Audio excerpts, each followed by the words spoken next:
அவனை அண்ணன் அஞ்சா சிங்க கூப்பிடாரு, கூப்பிடு. சரி அண்ணன். போ. மனதுக்கும் செய்திக்கும் அண்ணன் கூப்பிடுறாரு. அண்ணனா? யார் அண்ணன்? என்னது? யாரு அண்ணனாவா? அண்ணா அஞ்சாத சிங்கத்தை பார்த்து யாரு அண்ணனா கேக்குற? அஞ்சாத சிங்கமா? சிங்க முடியல. போயா வரமுல்ல. வணக்கங்க.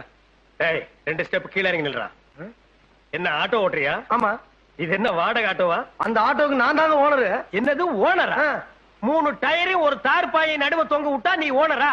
அப்ப டாடா பிர்லாவையெல்லாம் என்னடா சொல்றது? என்னங்க அநியாயமா இருக்கு? அவங்க உங்க பொருளுக்கு அவங்க ஓனருங்க. படுவா, நீ ரொம்ப தம் கட்டுற. அடக்குடா. சரி, ஒளிஞ்சு போ. தினம் ஆட்டோவில் நம்ம பசங்களை அழைச்சிட்டு போய் கான்வென்ட்ல விட்டுட்டு சாயந்தரமான பத்திரமா கூட்டி வந்து விடணும். டெய்லி பேசிக்கலாமா இல்ல மாசத்துக்கு பேசிக்கலாமா? என்னடா பேசிக்கிறது? துட்டுங்க. பணம் இல்லாம ஓட்டு வாங்கியா? பணமா? இந்த அஞ்சா சிங்கம் மருகுபாண்டி கிட்ட பணம் கேட்ட முதல் ஆள் நீதான்டா. நான் நினைச்சேன்னா இந்த ஏரியாவிலேயே நீ ஆட்டோ ஓட்ட முடியாது. ஆமா, லைசன்ஸ் வச்சிருக்கியா?